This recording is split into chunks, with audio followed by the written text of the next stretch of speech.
What's interesting is that there's so many people that suffer with this, but because you have been so high profile, so successful as a criminal defense attorney, you have the Nolan name.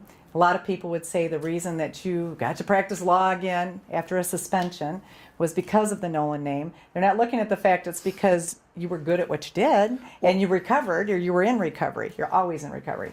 That's a good point. And let me just say this. First of all, the Attorney Grievance Commission is in Lansing. Right. And I frankly don't think they're aware of Nolan's in Muskegon. Okay. The Attorney Discipline Board is in Detroit. And believe me, I think Detroit probably thinks of Muskegon as this little mistake over by the lake. I don't even think they acknowledge that Muskegon exists. Sure. So I don't think the Nolan name means much to the people that really make the decisions.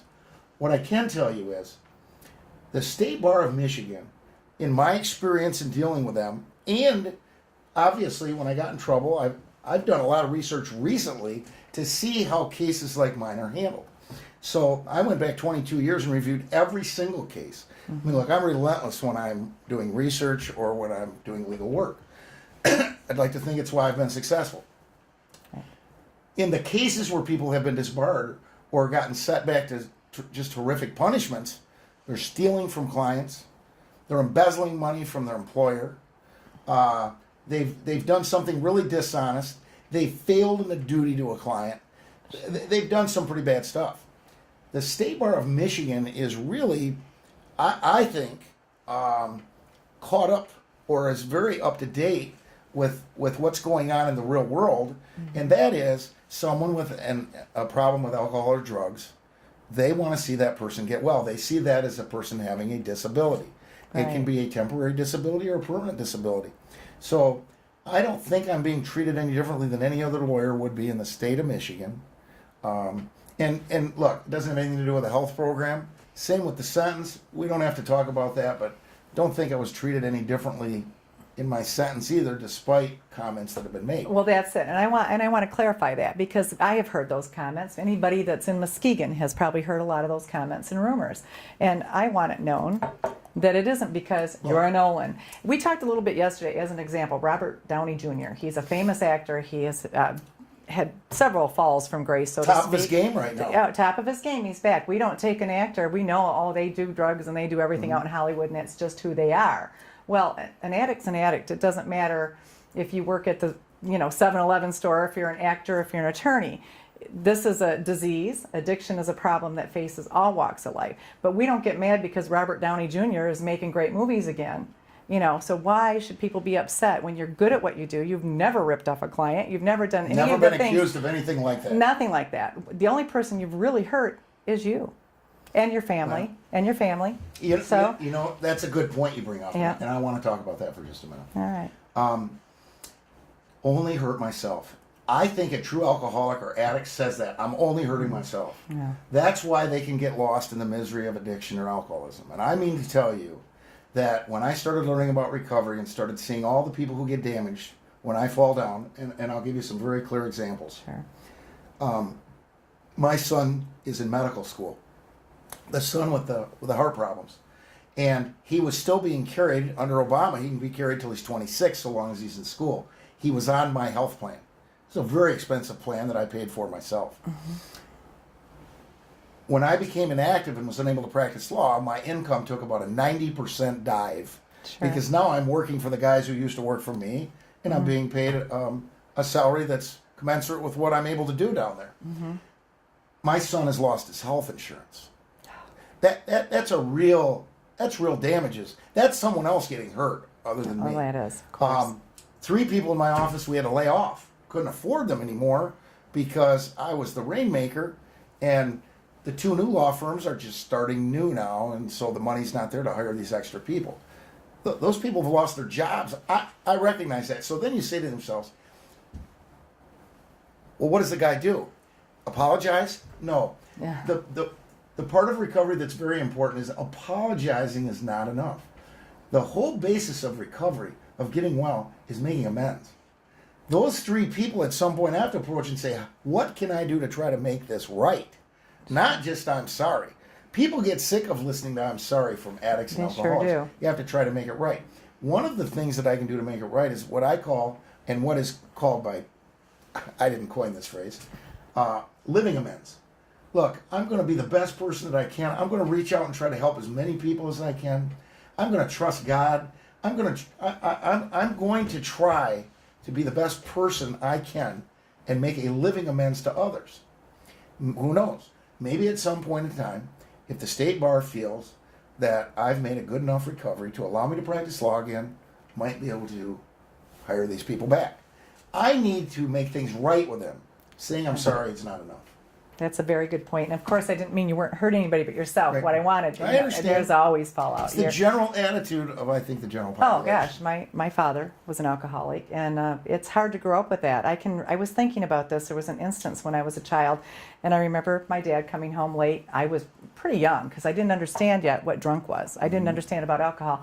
And I heard a lot of commotion late at night, got up from bed, and my mom said, just go back to bed, just go back to bed. And I'm coming out there, and I see Daddy falling, tipping over. And here's this big bird cage that we had with a parakeet in it, right next to the picture window. He fell over.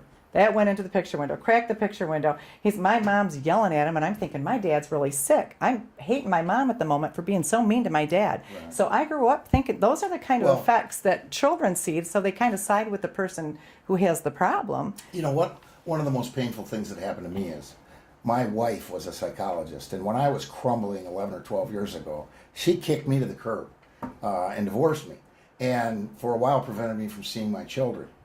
At the time, I was extremely angry. Sure. My wife was doing the right thing. An alcoholic or a drug addict makes everyone in the house sick. Yeah. And if she had continued with me living with them, my whole family would have been very sick. And instead, at some point in time, as I was getting better, as I was becoming better, in other words, not being quite so sick, I got more and more time with my children, particularly my older son, and my kids both are terrific today. And I think they're both pretty healthy.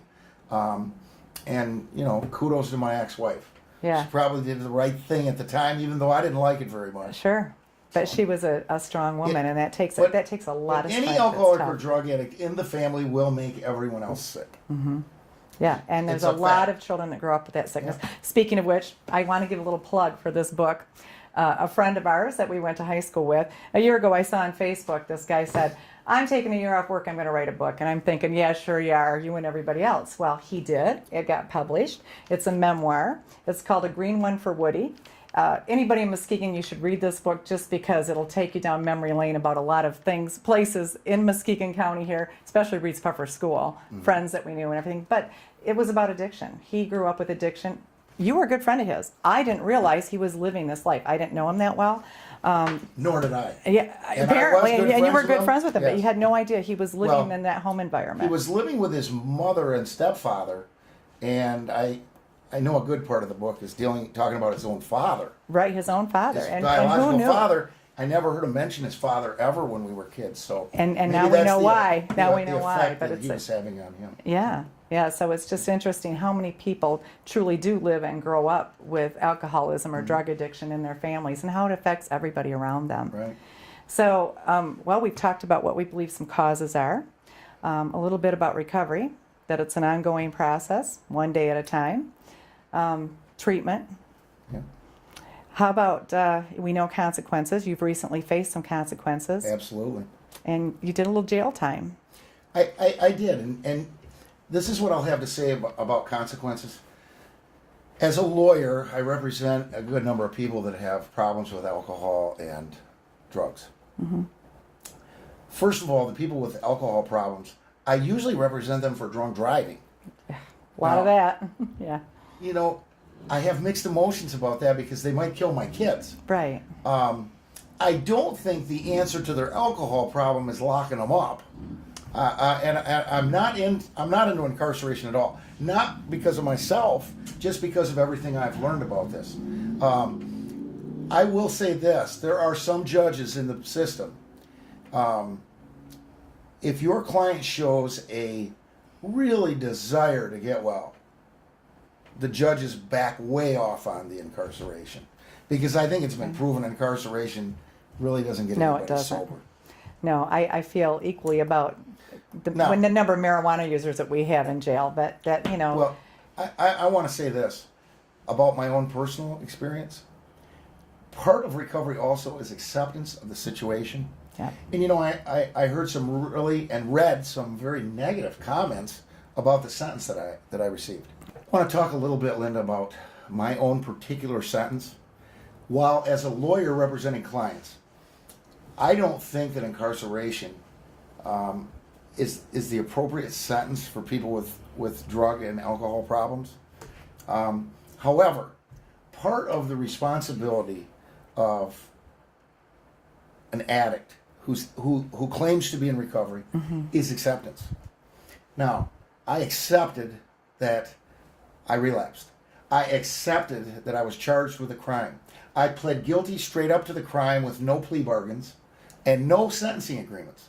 I had no idea when I went in the day of my sentence what was going to happen to me. Right. All I knew is whatever I received as a sentence, I would accept that. That was a consequence of my behavior. Sure. That was one of the consequences. And that whatever they did to me, I would serve it, and I would serve it exactly as it was ordered. For example, I went to jail. I asked for work release. I was able to go to work, but I literally spent time in jail. It's a very unpleasant experience. I wouldn't suggest it to anyone. Right.